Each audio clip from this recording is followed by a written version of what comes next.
Welcome to this part of the educational series, which is designed to focus on technical analysis. Let's continue by understanding a stochastic. Stochastics are deemed as momentum indicators and are primarily used as a tool to measure overbought and oversold areas in the market at a given point in time. The values or period of a stochastic can be changed according to a trader's strategy. Like a moving average, the smaller the period one elects to use, the closer the stochastic will represent price action, comparing this to a larger period, which filters out more noise. However, this creates more lag time. One can employ levels into a stochastic to highlight the overbought and oversold status of the market. An overbought situation is considered to be a period that the market has moved up considerably, and according to the indicator and its calculations, by measuring current price and historical data, highlights a potential change in momentum. This simply means that the indicator is suggesting that a potential shift in market condition may occur to the downside. An oversold condition is one that reflects the market moving lower and overstretched, with a possibility of a reversal highlighted by the indicator to the upside. Let's take a look at the live market. In this case, let's focus on the currency pair of the Canadian yen on a 1-hour time frame. On this chart, the values we have selected to use is 75 for the overbought status, which is highlighted by this line in this area, and 25 for the oversold area, which is represented by this line here in the upper area. As stated, a stochastic can help aid traders to identify these overbought and oversold areas. However, this does not mean that each time the indicator enters into these zones here that the market will go up or come down. Trading with a stochastic can be complicated or can be traded in a simple format when understanding its purpose. The standard or default setting for a stochastic is generally 5-3-3, as you can see here. Now these settings or parameters can be changed to higher values to eliminate noise. The lower the settings, the more the stochastic acts erratic. The higher the settings, the smoother the stochastic acts. A 5-3-3 setting can be used on higher interval time frames, such as a 4-hour chart or a daily chart. A higher setting, such as a 10-3-3 or even a 14-3-3, can also be used on these same time frames, but also on smaller time frames, such as a 15-minute chart or an hourly chart. Choosing which setting to use depends on the strategy one employs when trading with a stochastic and the type of trader they are. For instance, a scalper may elect to use a 14-3-3 stochastic on a 5-minute chart, whereas a long-term trader may elect to use a 5-3-3 on a daily chart. Practice by changing the settings to find a comfortable level. Like any other tool from the trader's toolbox, a stochastic should be used in conjunction with other tools. Identifying whether price is in an uptrend or a downtrend is critical in implementing a trading strategy before selecting the types of tools you will use. Off this 1-hour chart on the CAD yen, we'll elect to use the 14-3-3 setting for the stochastic. Now, as stated, to use a stochastic in a trading strategy, let's identify if we are in an uptrend or a downtrend first. In this example, price is making higher highs and higher lows, illustrating an uptrend. Once this has been established, one must define the direction to trade in. In this case, we will look only at taking longs or a buy in the market. Firstly, we need to pay attention to the oversold area here, at this point here.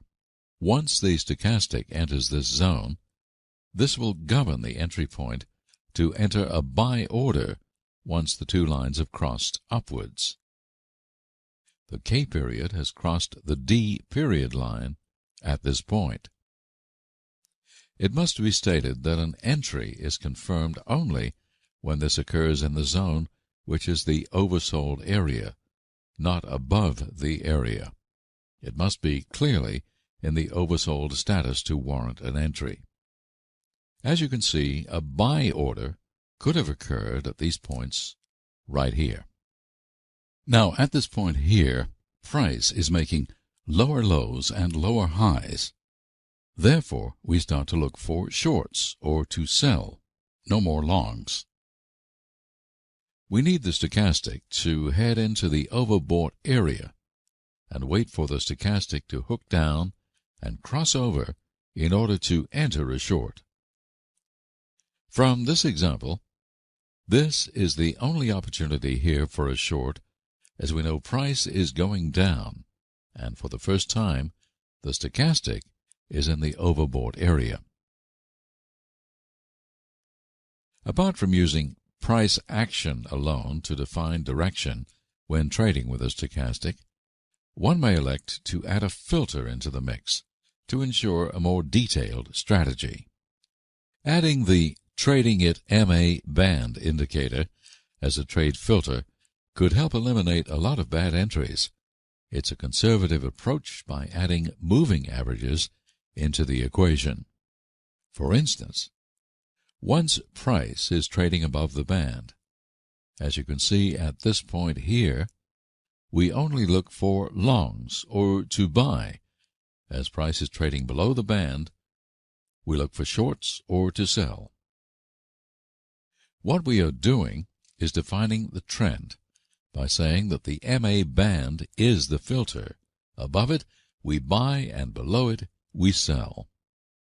As you can see at these points here, price has been trading above the band, which warrants a search for a long entry.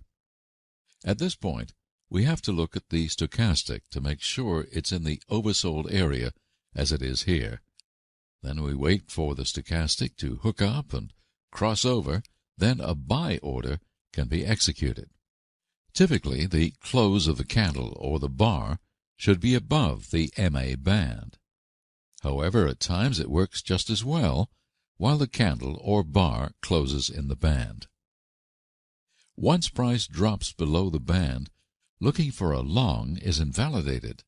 Even though the stochastic has entered the oversold zone here, the band filter is indicating a potential change in the trend to the downside. Therefore, the trade criteria has not been met.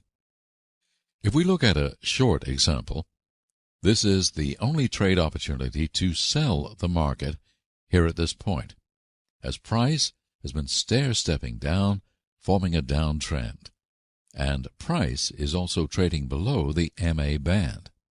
Therefore, once the stochastic enters the overbought area, we look for a short once the stochastic has hooked down and crossed over.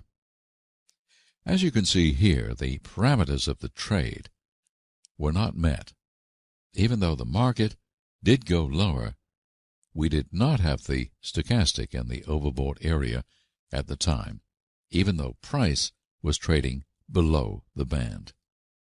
We need both the price to be trading below the band and the stochastic to be in the overbought area before it hooks down like here. A stop loss can be placed below the band if we're looking for longs with a profit target 2 or 3 times larger than the stop loss, ensuring a good risk management ratio. For shorts, the stop loss can be placed back above the band to ensure a small risk and the overall profit target again to be larger than the stop loss maximizing every trade opportunity. Trading It has designed and programmed a custom stochastic called Trading It Stochastic Buy-Sell in order to help filter trading with the trend in relation to stochastic trading. This, like most custom indicators, can be found in the Trader's Toolbox section. For instance, if you look at these bars here, these represent whether or not the criteria of an uptrend or downtrend have been met. This way, traders know which direction to trade and whether or not to buy or sell.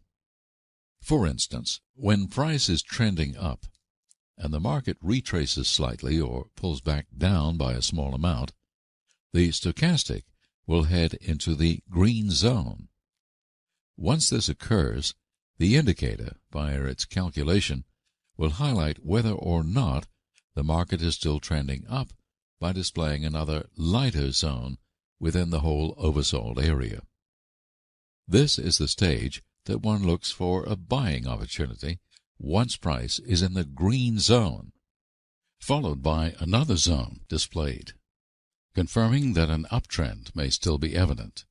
In this case, the second zone is highlighted by a lime green color. What this means is that the indicator will filter the potential setups to buy and when not to buy. If both zones are not visible at that point in time, the trader may elect to skip that trade and not buy, as the market may come down and not go back up. As you can see at these points right here, price was trading in an uptrend. Price went up, then retraced, followed by the stochastic entering the green zone, which was then followed by the second zone, appearing to add strength to the setup. Once this occurred, then the stochastic crossed over to the up, and then a buy order could have been executed. If you note at these points right here, both zones were not displayed. We only had the stochastic entering the green zone. We did not have the second lime green zone appear, which tells us that price may come down, and it's safer not to take that buy at this point. Basically, the second zone acts as a filter to add extra confirmation to this trading strategy of using the stochastic here as an entry point. Let's take a look at a sell opportunity or a short trade setup. Trading with a stochastic, we would want the market to stair-step down, creating lower lows and lower highs. This way, we are trading with the overall trend direction.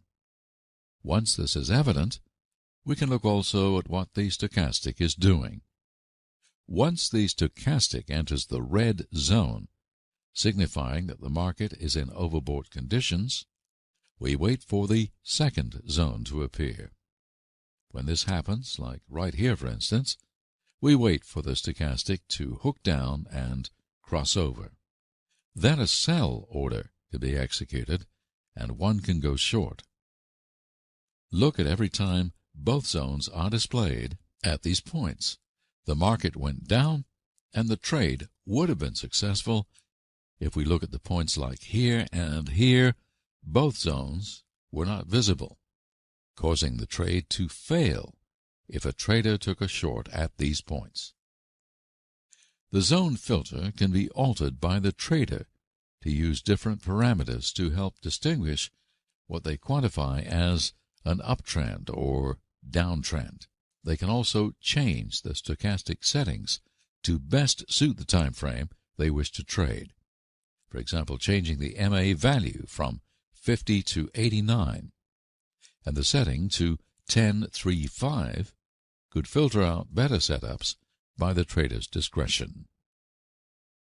Applying a stop loss below the swing for a buy is possible, and a profit target 2 or 3 times the stop loss is a money management formula that may be used when trading with these stochastic zones. The key is to apply the right risk management ratio regardless of the strategy one employs. This concludes this educational series on a stochastic. Please join the largest community of traders worldwide in our free live trading room.